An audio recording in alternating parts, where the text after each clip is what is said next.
Apocalipse capítulo 1, versículos de 1 a 3. Nós vamos iniciar aqui uma série de exposições no livro do Apocalipse, tentar estudar esse livro inteiro. Entendo que esse livro, como os demais da Bíblia, sendo a palavra de Deus, tem grandes ensinamentos, de grande importância, de grande relevância para a Igreja de Jesus Cristo. E hoje nós vamos fazer uma pequena introdução apenas, tentando entender um pouco do contexto e do sentido em que o livro deve ser lido. Assim diz a palavra de Deus. Apocalipse 1. Revelação de Jesus Cristo, que Deus lhe deu para mostrar aos seus servos as coisas que brevemente devem acontecer, e, enviando-as pelo seu anjo, as notificou a seu servo João, o qual testificou da palavra de Deus, e do testemunho de Jesus Cristo, de tudo quanto viu. Bem-aventurado aquele que lê e bem-aventurados os que ouvem as palavras desta profecia e guardam as coisas que nela estão escritas, porque o tempo está próximo. A palavra Apocalipse. Apocalipse de Jesus Cristo. Por isso esse nome ganhou esse nome, ou esse livro ganhou esse nome, né? Apocalipse. Justamente porque é a primeira palavra do livro. Mas o que significa Apocalipse? Exatamente o que está traduzido no nosso português. Revelação. Tirar o véu. Revelar aquilo que está encoberto. Então, ao contrário de significar algo misterioso, oculto, o Apocalipse é o que foi revelado. É uma revelação de Jesus Cristo, é isso que é dito. Foi o próprio Cristo que trouxe esta revelação aos homens. Por sua vez, o texto diz que foi Deus, o Pai de Jesus Cristo, quem deu essa revelação ao Senhor Jesus Cristo, e então o Senhor Jesus Cristo passou essa revelação a um anjo, e o anjo trouxe a João, e João escreveu, e por isso chegou até nós. É revelação do Senhor Jesus. Registrada, uma revelação registrada por João. Nós acreditamos e cremos que a base suficiente para insistir nisso, que foi João o apóstolo que escreveu este livro, que teve a visão, primeiramente dito, e depois registrou, depois escreveu o livro. João, o último dos apóstolos, o que viveu mais tempo, havia até mesmo uma lenda lá de que ele não morreria, isso está registrado no final do Evangelho de João. Muitos pensavam que ele nunca morreria, pois ele estava já bem velhinho, provavelmente perto dos 100 anos de idade, o que para o primeiro século, quando a expectativa de vida era de 38 a 45 anos, um homem chegar a 100, de fato, parecia que não ia morrer nunca mais. Parecia que ia viver para sempre. João, então, apesar da lenda dizer que ele viveria para sempre, ele já estava bem velho, mas ele morreu.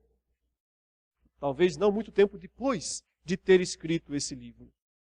Segundo os pais da igreja, que são aqueles homens que viveram entre o século II e o século IV da era cristã, alguns deles que viveram muito próximos dos apóstolos, dois especialmente, um chamava Justino, o mártir, e outro chamava Irineu. Esses dois homens que viveram por volta do ano 130 a 180 da era cristã, disseram que quem escreveu o Apocalipse foi João o apóstolo.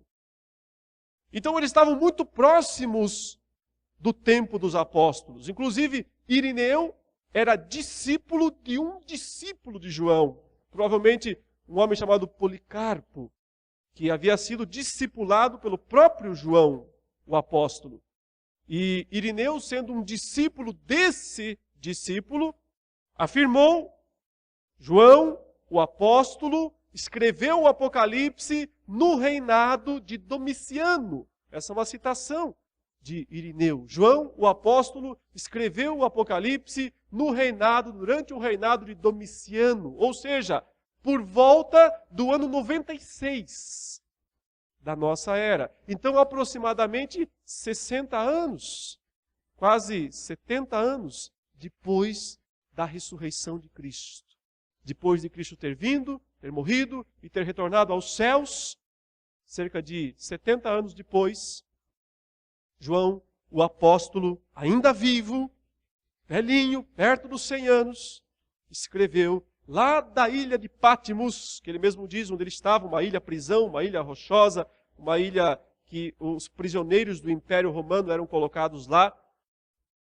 De lá ele teve uma visão e lá ele relatou, ele escreveu o Apocalipse. Eu quero falar aqui nessa breve introdução a respeito do livro, o que é o Apocalipse e por que é importante estudá-lo.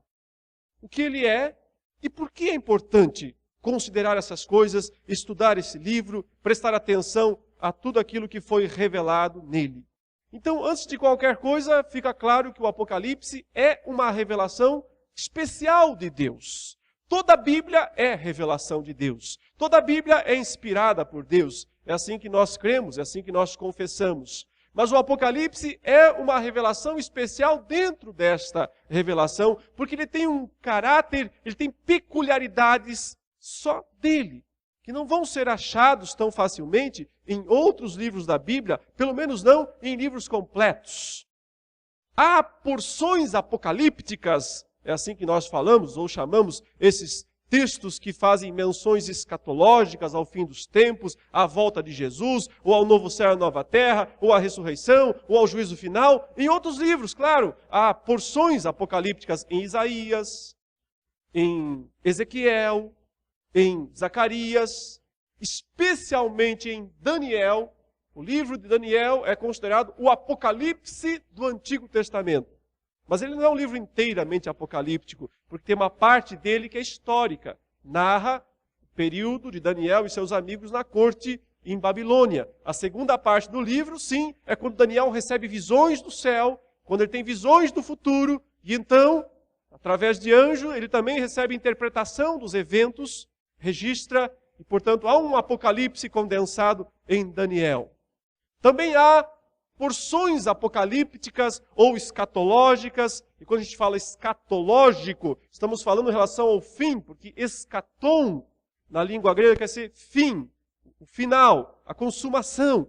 Então, se eu usar esse termo aqui escatológico, entendam, o fim dos tempos, a consumação, o propósito de Deus que vai se cumprir na hora certa, no momento certo, ao qual ele vem trabalhando e executando ao longo da história, mas vai se cumprir no momento certo que Deus decidiu. Há porções assim, por exemplo, no livro de Mateus, no capítulo 24, o chamado sermão profético, quando Cristo começa a falar a respeito da destruição de Jerusalém e do fim do mundo. Então, ele faz uma série de afirmações a respeito desse período, ou dessas épocas, tanto nos evangelhos sinóticos, ou nos demais evangelhos sinóticos, como Marcos, como Lucas, nós temos repetições parecidas com essa de Mateus 24. Também há algumas porções escatológicas nas cartas. Por exemplo, as 2 cartas aos Tessalonicenses e o capítulo 15 de 1 aos Coríntios tem grandes porções que a gente chama escatológicas, porque falam do futuro, porque dizem como vai ser a ressurreição, como será a segunda vinda de Jesus, quem será e quando aparecerá o anticristo.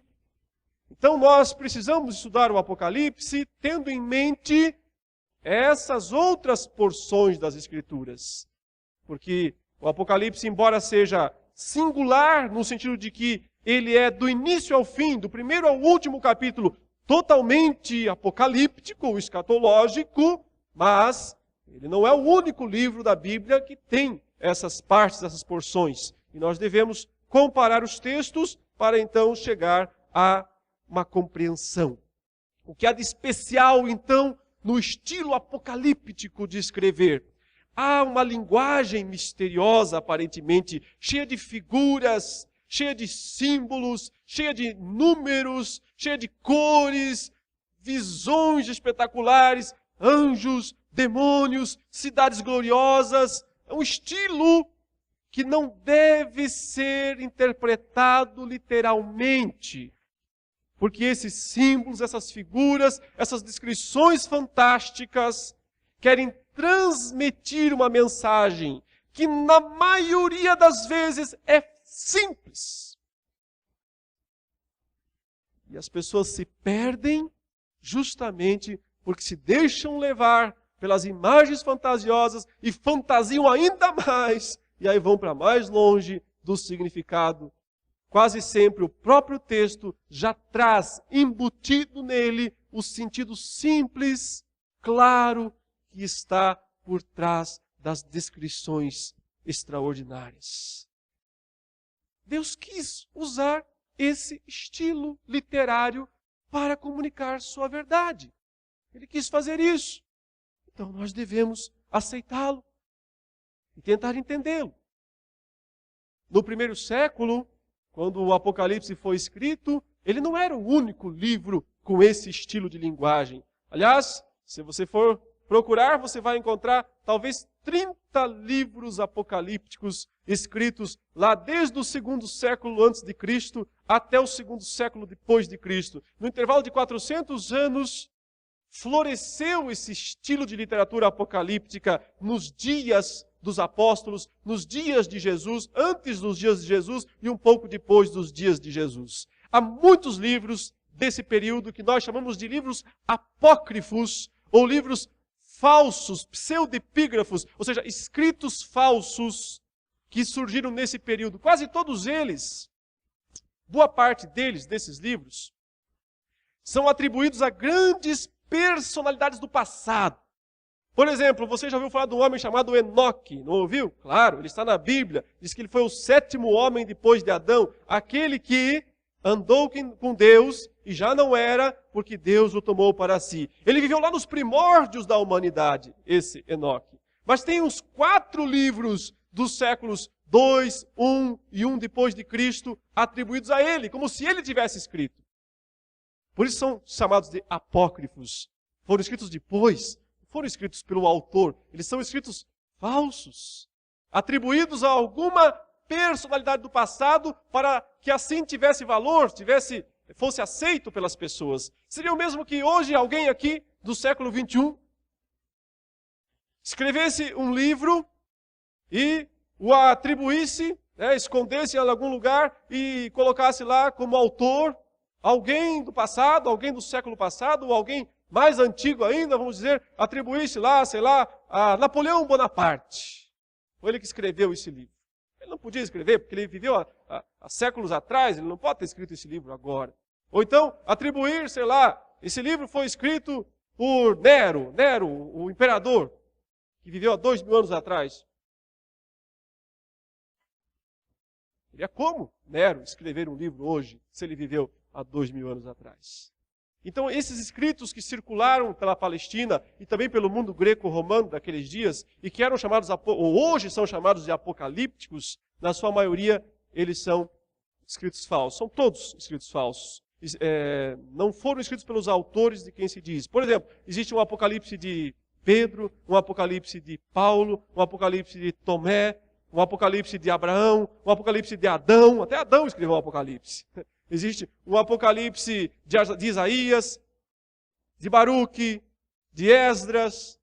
Nenhum desses autores escreveu apocalipses. Então, nós temos aqui o apocalipse verdadeiro, escrito por João, testificado, atestado pela história da igreja. Os outros não são verdadeiros. No entanto, os outros refletem um anseio das pessoas do primeiro século antes de Cristo e também do primeiro século depois de Cristo. Um anseio que é importante entender, porque aí nós entendemos também o Apocalipse.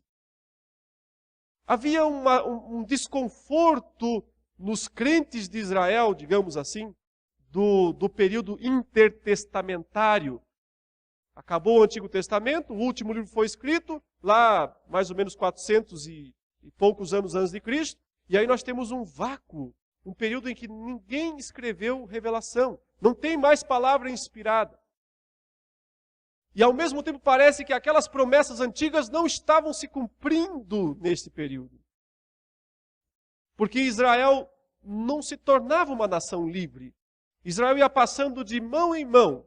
Primeiro eles foram prisioneiros, escravos de Babilônia, depois passaram para o Império Medo-Persa, depois passaram para o Império Greco-Macedônio, depois passaram para os generais de Alexandre, os Ptolomeus do Egito, os Seleucidas da Síria, e depois eles caíram na mão de Roma. Então, nesse período de séculos, de 5 séculos, Israel foi autônomo, independente por um curtíssimo período de tempo. Então, ficava a dúvida na cabeça dos israelitas, mas Deus se esqueceu de Israel? Deus abandonou o seu povo? Deus não está mais abençoando, não está mais ajudando a sua nação escolhida? Por isso que esses homens vão escrever os apocalipses desse período, tentando trazer para o povo uma informação de que Deus não se esqueceu e que Ele vai agir.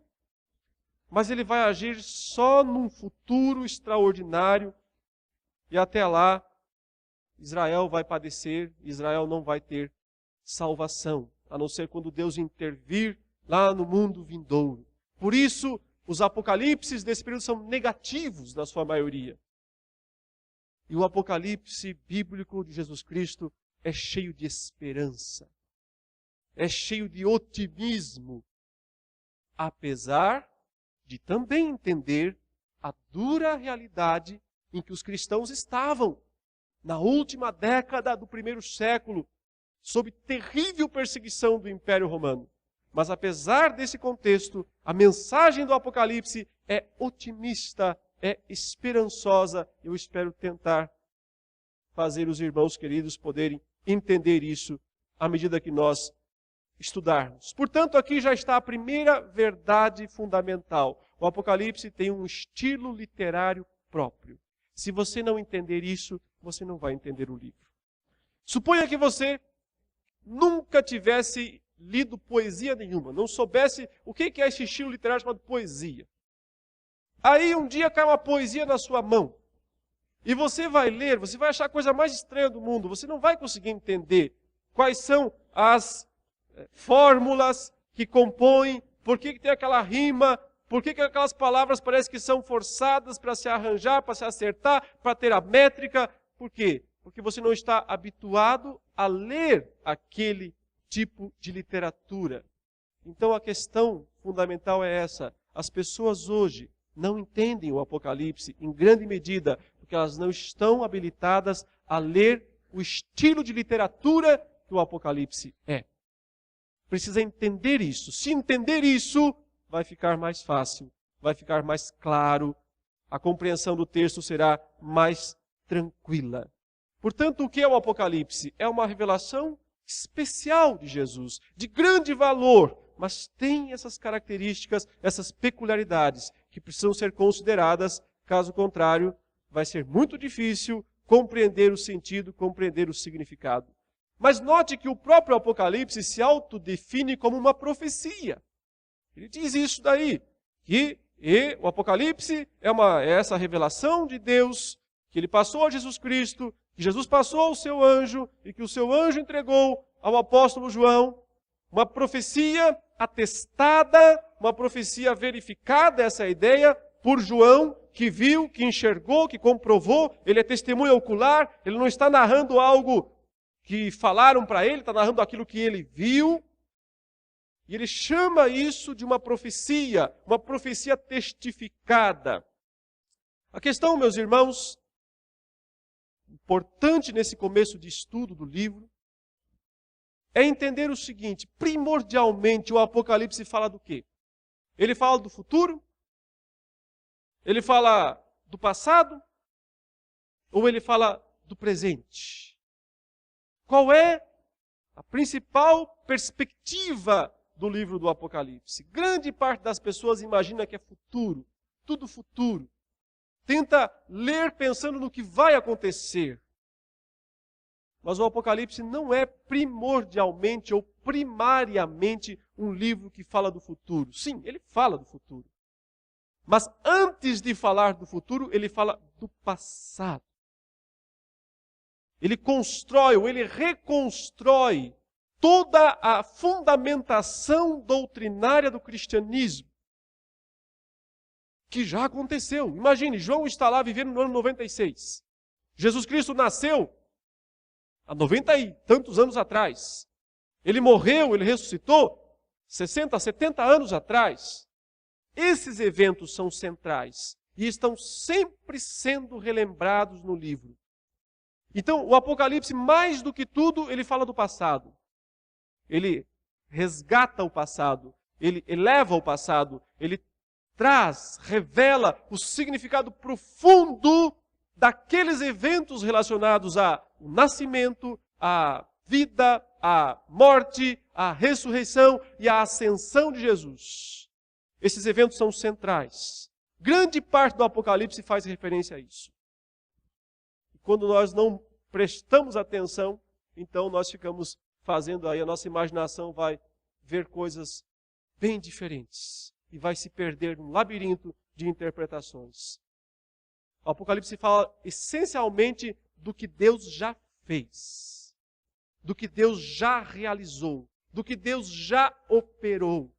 Porque o que Deus já fez, os feitos de Deus já realizados, são a base, o fundamento sobre o qual Ele vai construir o futuro. O futuro não está solto, o futuro não é uma mera previsão, não é uma mera probabilidade. O futuro é certo, é garantido. Por quê? Porque ele é construído sobre o fundamento do passado. Então, o Apocalipse não fala nem só do passado, nem só do futuro. Ele fala do passado e do futuro. E do presente. Que presente? Presente contínuo. O presente dos dias de João, lá no século I, no ano 96 ou 97, aqueles dias, se você não consegue entender um pouco daqueles dias, você não entende o livro. Não há como entender o livro sem entender um pouquinho daqueles dias, porque o livro foi escrito para aquelas igrejas. Ele diz, escreve João e envia para as igrejas de Éfeso, de Esmirna, de Sardes, de Tiatira, de Pérgamo, de Filadélfia, de Laodiceia. Escreve para essas igrejas.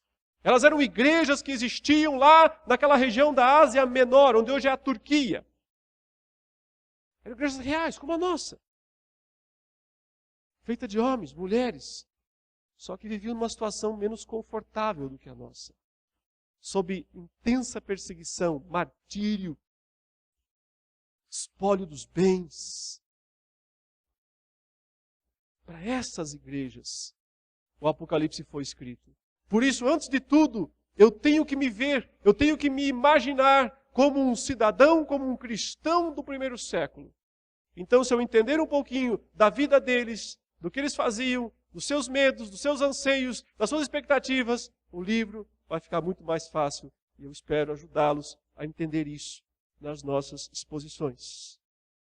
Mas então também, aquilo que se aplica àqueles homens do passado, àqueles crentes do primeiro século, também se aplica a nós. Por isso, o Apocalipse fala também do nosso presente. Não só do presente dos cristãos das 7 igrejas da Ásia, mas do presente nosso e do presente de qualquer pessoa em qualquer época da história, porque os princípios revelados no Apocalipse se aplicam a todas as eras. Portanto, o Apocalipse fala do passado, do presente e do futuro. E é preciso considerar tudo isso conjuntamente para conseguir entendê-lo. Caso contrário, fantasias, labirintos, só isso que nós vamos encontrar para não sair do lugar. O que é o Apocalipse, portanto? O Apocalipse é uma revelação especial de Deus, que usa figuras, símbolos, números, cores, etc., para transmitir uma mensagem simples. O que ele é mais? É uma profecia testificada por um homem que é testemunha ocular, João, o apóstolo. Fala do futuro, mas também fala do passado e fala do presente.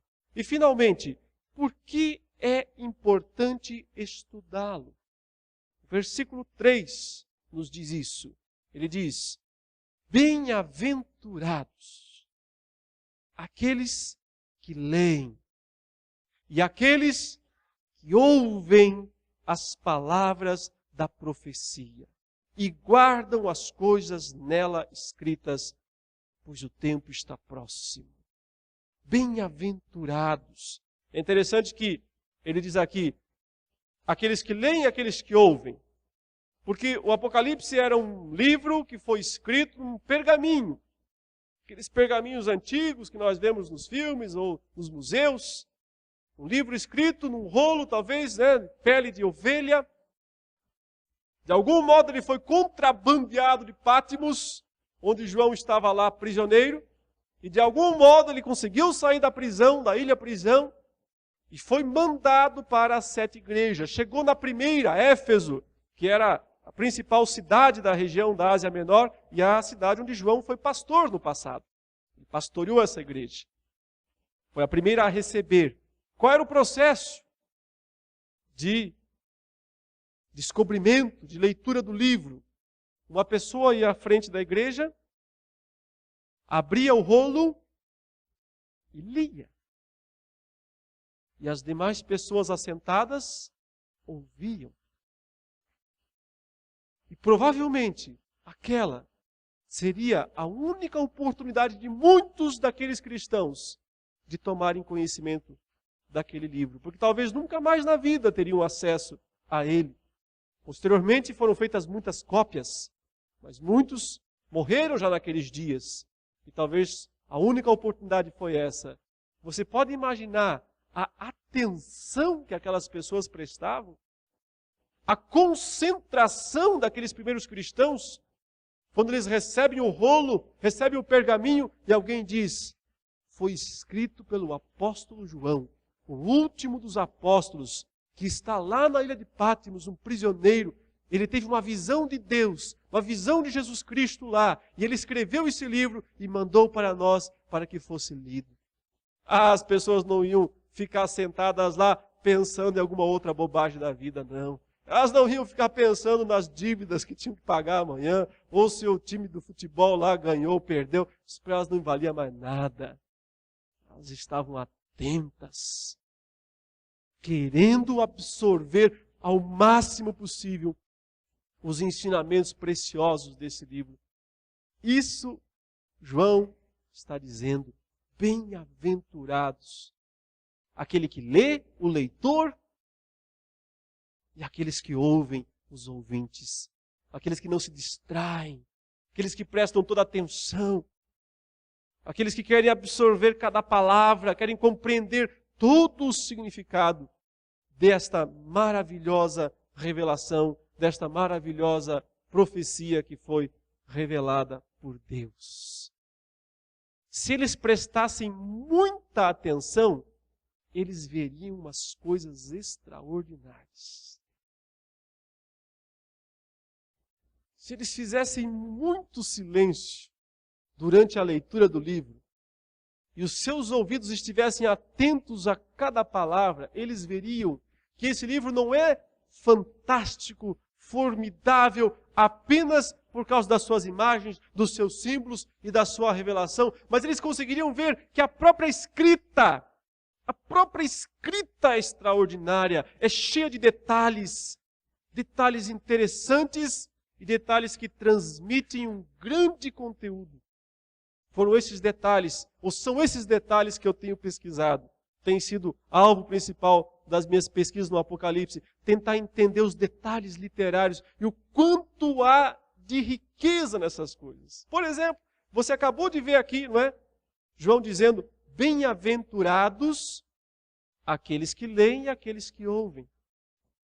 Durante o livro inteiro, ele vai falar 7 vezes isso.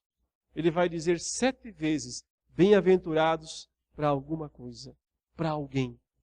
Só o leitor atento veria isso, pegaria isso. Se tivesse distraído, pensando em alguma outra coisa, passava batido. Eu quero mostrar aqui um pequeno gráfico aos irmãos, um dos detalhes, apenas um dos detalhes literários ricos desse livro, que é o uso dos números. João usa pelo menos uns 10 números no livro inteiro, mas o principal é o 7. É o número que ele mais usa. E esse número é o número que representa Deus, a perfeição, as coisas celestes. E eu acabei de dizer que João 7 vezes fala bem-aventurados alguém ou alguma coisa. E eu quero mostrar esses textos para os irmãos. Vejam aí, nesses versículos, em Apocalipse 1:3, acabamos de ler, ele diz, bem-aventurados aqueles que leem, aqueles que ouvem. Tá. Lá no 14:13, ele diz, então ouvi uma voz do céu dizendo, escreve, olha aí, bem-aventurados os mortos, que desde agora morrem no Senhor, sim diz o Espírito, para que descanse das suas fadigas, pois as suas obras o acompanham. Você imagina, João continua lendo, ou melhor, o leitor continua lendo, e de repente, mais uma vez, lá no 19:9, ou melhor, no 16:15, o ouvido do leitor, mais uma vez, tem um estalo, porque ele menciona outra vez. Eis que venho como vem o ladrão. Bem-aventurado aquele que vigia e guarda as suas vestes, para que não ande nu e não se veja a sua vergonha. Continua a leitura, no 19:9. Então me falou o anjo, escreve, bem-aventurados aqueles que são chamados à ceia das bodas do Cordeiro, e acrescentou, são estas as verdadeiras palavras de Deus. No 26, outra vez, bem-aventurado e santo é aquele que tem parte na primeira ressurreição. Sobre esses, a segunda morte não tem autoridade. No 22:7, eis que venho sem demora. Bem-aventurado aquele que guarda as palavras da profecia deste livro. Voltou ao começo, a menção original de guardar as palavras.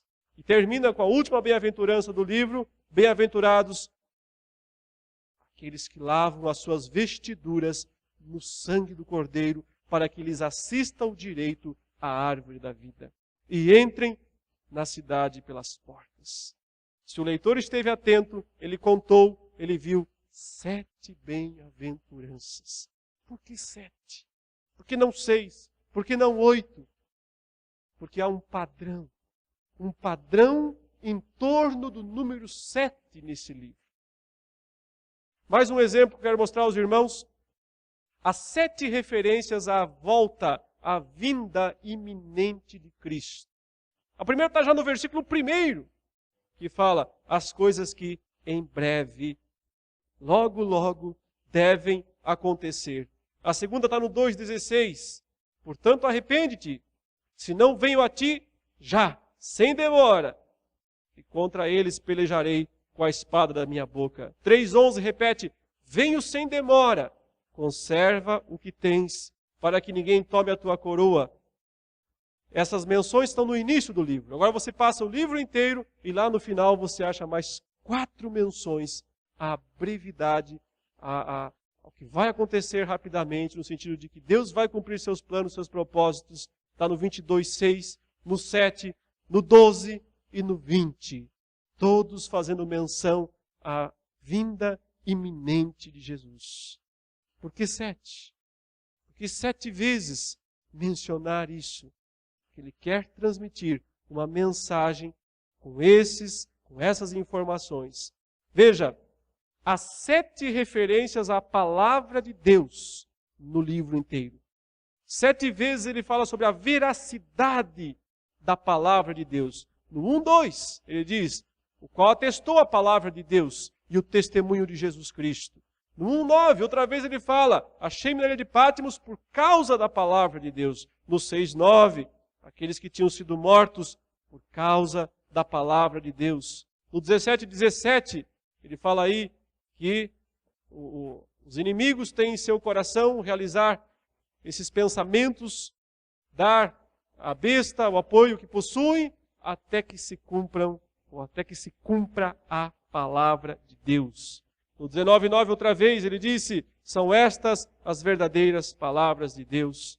O próprio nome de Jesus, no 19:13, o seu nome se chama a palavra de Deus. E o 24 fala outra vez daqueles que morreram por causa da palavra de Deus. Tudo isso seria muita coincidência se fosse aleatório. Seria uma coincidência grande demais. É intencional. Porque esse livro foi revelado por Deus, foi inspirado por Deus. E essas marcas, o uso dessas expressões, reforçam a ideia de que de fato ele foi inspirado por Deus. Há 7 referências no livro ao Deus Todo-Poderoso. Já no 1:8 diz que Deus, o Senhor, aquele que é, que era, que há de vir, é o Todo-Poderoso. No 4:8, os seres viventes clamam sem descanso de dia e de noite, dizendo: Santo, Santo, Santo é o Senhor Deus, o Todo-Poderoso. No 11:17, outra canção do povo de Deus, dizendo: Graças te damos, Senhor Deus, Todo-Poderoso, que és, que eras, porque assumiste o teu grande poder e passaste a reinar. No 15:13, outro cântico de louvor, do cântico de Moisés, cantado pelos 144 mil, eles dizem: Senhor Deus Todo-Poderoso, justo e verdadeiro são os teus juízos. No 16:7, lá do altar de Deus, outra declaração, outra proclamação, dizendo: Ó Senhor Deus Todo-Poderoso, verdadeiros e justos são os teus juízos. O 19:6, louva a Deus, dá um aleluia ao Senhor, porque reina o Senhor nosso Deus, o Todo-Poderoso. E a última declaração fala que no novo céu e na nova terra, na nova Jerusalém, não há mais santuário, porque ali está presente o Senhor, o Deus Todo-Poderoso. Sempre 7 declarações dessas coisas são extraordinárias. Leva o leitor a pensar: mas o que tem esse número 7? O que significa isso? Por que todas essas repetições? E não ver isso, não enxergar isso, é desconsiderar boa parte deste livro e da importância desse livro. Mas não é só o uso deste modo que nós vemos no número 7. Há também um uso mais implícito e bem interessante. Eu estou aqui até deixando de fora de falar do uso explícito do livro, porque 26 versículos do livro falam 7. Mencionam explicitamente os 7, 26 versículos do livro. Mas fora todos esses números explícitos, há também esse uso implícito do número 7. Por exemplo, há um padrão de 7 na composição dos cânticos que louvam a Deus e ao Cordeiro, atribuindo 7 atributos de louvor. Veja aí. Digno é o Cordeiro que foi morto de receber o poder, a riqueza, sabedoria, força, honra, glória e louvor. No 7:12 outra vez, dizendo: Amém. O louvor e a glória e a sabedoria e as ações de graça e a honra e o poder e a força. 7. Sejam ao nosso Deus pelos séculos dos séculos. Tanto o Cordeiro quanto o próprio Deus são exaltados com cânticos que atribuem 7 expressões similares de adoração. Isso mostra que Deus o Pai, Deus o Filho, são igualmente dignos. Não há diferença entre eles. Jesus Cristo não é um Deus inferior, um deusinho menor. Ele é o Deus Todo-Poderoso. É a segunda pessoa da Trindade. Essas marcas, que não podem ser vistas numa leitura superficial, são vistas quando se lê, quando se ouve, quando se estuda. Bem-aventurados aqueles que prestam atenção. Porque eles vão ver quanto esse livro é fantástico, extraordinário, e o quanto a sua mensagem é ainda maior, ainda mais extraordinária. Eu espero poder fazer isso à medida que nós estivermos vendo. Eu estou fazendo aqui um substrato de 0,01% de toda a gama de recursos literários utilizados por esta obra. Não vou mostrar todos, para não cansar os irmãos, obviamente. Estão ansiosos para ir para a mensagem, né? E é isso que eu pretendo fazer nas próximas pregações. Continuando, só para entender então o porquê do 7, na verdade o número 7 é central na obra do Apocalipse, porque ele divide o livro em 7 partes. E aqui é um outro detalhe necessário. Se você não compreende, se você não vê essas 7 divisões do livro, você não vai compreender o livro. Um problema, ou talvez o grande problema, a causa da maior parte dos erros de interpretação de Apocalipse, é considerar ele como uma história que vai do capítulo 1 até o capítulo 22, como sendo cronológico. Uma história linear, ou seja, os eventos do capítulo 2 vêm depois do 1, do 3 depois do 2, do 4 depois do 3, do 5 depois do 4, do 6 depois do 5, e assim até o 22. Todo mundo lê assim, normalmente, não é? Acho que você sempre lê o Apocalipse assim, pensando que a história vai seguindo normalmente do 1 até o 22. Esse é o modo de não entender o livro. Ele foi escrito em sessões, nós dizemos, sessões paralelas, 7. Porque sabemos, porque há marcas claras disso, não só pela abundância do número 7, que eu já mostrei aqui resumidamente, mas porque nós temos marcas claras de divisão. Por exemplo, do capítulo 1 até o capítulo 3, nós temos os 7 candeeiros de ouro, as 7 igrejas. A carta de Jesus, ou as cartas de Jesus, há 7 igrejas. Dos capítulos 4 a 7, nós temos 7 selos. O cordeiro coroado nos céus, que pega em suas mãos o livro e abre um livro que tem 7 selos. Dos capítulos 8 a 11, nós temos 7 trombetas, que são tocadas após a abertura do 7º selo, mas elas não são sequência do 7º selo, elas estão contando outra vez a história, elas estão contando a mesma história. Por exemplo, no capítulo 12 a 14, nós temos a descrição da batalha do dragão com a mulher e com o filho varão, e depois o pronunciamento de 7 vozes, 7 ordens, 7 vozes celestes, sempre dito, uma grande voz, ouvi uma grande voz, com elas e dá 7. Dos capítulos 15 a 16, nós temos as 7 taças. 7 taças que são taças da ira, taças da cólera de Deus, que são derramadas na terra e produzem grandes destruições na terra. São as 7 taças. E nós temos mais 2 divisões ainda um pouco mais subjetivas do que as anteriores, mas que podem ser enumeradas como sendo, dos capítulos 17 a 19, as 7 visões de julgamento, e dos capítulos 20 a 22, as 7 últimas visões do livro, as 7 visões da consumação. Todas começando com a palavra vi, então vi, então vi. Conte-as nas 7. O que isso significa? Que essas sessões aqui, elas não são contínuas, elas são repetitivas, elas são circulares. João vai contar a mesma história 7 vezes. Ele vai contar a mesma história nas 7 sessões.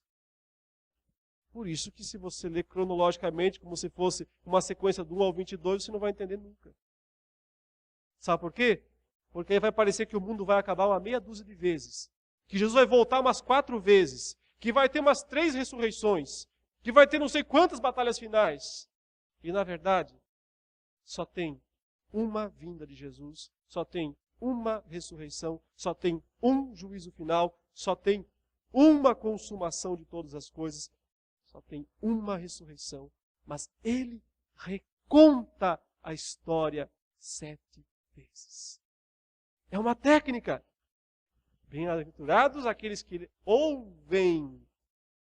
A repetição ajuda. Quando o processo de aprendizado é auricular, né? É para ouvir, repetir a história. É um modo de ir fixando o material, o assunto, na mente do ouvinte. Por isso que os pastores repetem bastante também quando eles pregam. É o único jeito. Senão não grava-se. Aqui, João repetiu a mesma história 7 vezes. Se você entende isso aqui, vai ficar muito mais fácil, muito mais simples você ler o Apocalipse e compreender a história dele. Mas ele não repete simplesmente como um papagaio, repetiu a mesma coisa exatamente. Ele conta a mesma história. Que história? Da primeira até a segunda vinda de Jesus e a ressurreição e a consumação e o juízo final, enfim, esse período inteiro. Essa é a história que ele conta. Da primeira à segunda vinda de Jesus e todos os eventos principais da redenção que acontecem nesse período, com foco lá atrás e lá na frente. Sempre. Lá atrás e lá na frente. O que Cristo já fez na sua primeira vinda, o que Cristo fará na sua segunda vinda. Se você ler com esses óculos, você vai entender bem mais facilmente a mensagem do livro. Ele conta 7 vezes, mas cada vez que ele conta tem um novo ângulo. É como se você estivesse vendo um filme, certo? Mas na primeira vez a câmera esteve aqui, filmando esses aspectos. Na segunda vez ela esteve lá do lado, filmando outros aspectos. Na terceira vez esteve lá do outro lado. Então, por exemplo, a primeira sessão, dos capítulos 1 a 3, basicamente é falar da vida da igreja. Da igreja que precisa ser santa, que tem que enfrentar as tribulações, que tem que aguentar firme as perseguições, que Deus está cuidando dela, Ele está no meio dos candeeiros, Jesus está no meio da sua igreja. Essa é a mensagem. A perspectiva é da vida da igreja na terra. A segunda sessão, dos capítulos 4 a 7, enfoca mais a vitória de Cristo quando Ele subiu aos céus e quando Ele autorizou a igreja a pregar o Evangelho em todo o mundo. Então Ele capacita a igreja a pregar o Evangelho em todo o mundo, mas Ele permite que venham perseguições, mortes, tribulações. Então a ênfase aqui dos capítulos 4 a 7 é a vitória do testemunho, a vitória da igreja no seu testemunho, mas ao mesmo tempo o sofrimento que ela precisa enfrentar, que ela tem que aguentar diante do mundo, das perseguições do mundo. É um outro ângulo, mas é a mesma história. Os capítulos 8 a 11 descrevem a ira de Deus, a justiça de Deus contra o mundo perverso, contra o mundo pecador. Porque se por um lado Deus permite que sua igreja sofra, seja perseguida, seja morta inclusive, não significa que Deus esteja ausente e que a justiça de Deus não esteja sendo executada na terra. Ela está sendo e será muito mais quando o plano de Deus se consumar. É a mesma história, o ângulo é outro. Depois dos capítulos 12 a 14, o ângulo sobe, vai lá no céu e vai descrever do alto a batalha verdadeira que está por trás da física. A batalha física é o seguinte: cristão morrendo nas mãos do Império Romano. É isso que é a realidade do primeiro século. Os cristãos morrendo nas mãos do Império Romano. Agora, João vai dizer, por trás disso, há algo muito maior. Há uma batalha muito maior. É um dragão grande, terrível. E ele está perseguindo a mulher que deu à luz ao filho. Quer dizer, a descendência prometida de Israel que dá origem ao Messias. E depois, aqueles que creem no Messias, vai chamar aliados, uma besta do mar, um monstro terrível. Vai chamar um outro aliado, a besta da terra, um outro monstro terrível. E depois vai ter um terceiro aliado ainda, que é Babilônia, representando os vícios, os pecados, os prazeres do mundo. E vai dizer, com esses aliados, ele tenta desestimular a igreja, ele tenta marcar a igreja com a marca do mundo, do mundanismo. A história é a mesma, mas a ênfase, a perspectiva é outra. Os capítulos 15 e 16 são as 7 taças. Aí é o momento de Deus mostrar como será o derramar da sua ira plena no mundo. Nas sessões anteriores ele mostrou parcialmente essa ira. Como é que ele derrama parcialmente? Nessa sessão, nos capítulos 15 e 16, ele mostra como ele fará isso plenamente. E finalmente nós temos as últimas visões do livro, que são dos 17 a 19, a destruição de Babilônia, do anticristo e do falso profeta, e finalmente na última, dos 20 a 22, o juízo final, o novo céu e a nova terra, o mundo vindouro. Se nós vermos essas marcas, entendermos essas divisões, nós vamos compreender a história com muito mais clareza. Depois de ouvir 7 vezes, a pintura do quadro que João estava pintando se torna completa. É como se ele tivesse, em cada contagem, cada vez que ele conta uma história, ele coloca algumas peças lá do grande quebra-cabeça. Ele coloca peças do início, peças do meio, peças do fim. Uma passada de peças no grande quebra-cabeça. Você olha, enxerga algumas coisas, mas está muito incompleto. Ele conta a segunda vez a história. Ele preenche mais espaço, coloca peça aqui, peça lá, peça lá, peça aqui, peça lá. Agora você tem já uma visão melhor da história, mas falta muita coisa ainda. Então ele conta a terceira vez a história, e aí ele coloca mais uma peça aqui embaixo, outra lá, outra lá, outra lá, outra aqui, daqui. Opa, agora dá para ver umas imagens mais claramente, dá para entender melhor, mas ainda está faltando alguma coisa. Só quando contar a sétima vez. Ele preenche as peças que ficaram, que sobraram. E aí, você tem a visão do todo. Você tem a visão do quadro completo e compreende a grande história de Deus, que não é do futuro, já começou lá no passado, quando Cristo veio, quando Cristo viveu, quando Cristo morreu, ressuscitou, subiu aos céus. É ali que tudo começou. A vitória de Jesus não está no futuro, está no passado. Ele já venceu. Por isso nós, a igreja, somos mais do que vencedores.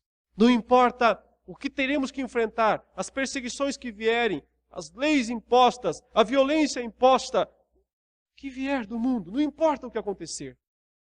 Firmados na vitória de Cristo lá atrás, nós seremos sempre mais do que vencedores.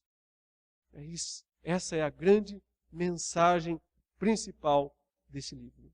Eu espero, então, em breve, poder explicar com mais detalhes as passagens, os textos.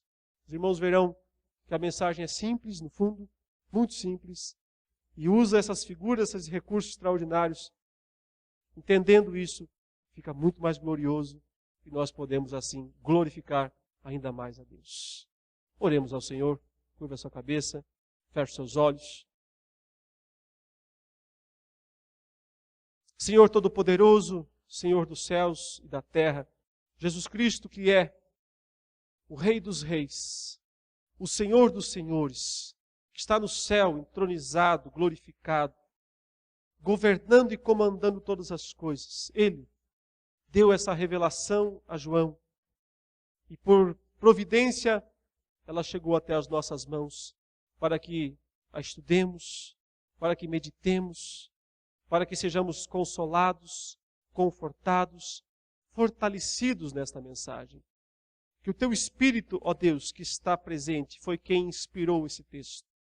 Ilumine a cada coração, a cada mente, nesse processo aqui de ler e de ouvir a mensagem do Apocalipse. E que isso seja bênção e grande crescimento espiritual para cada um de nós. Em nome de Jesus. Amém.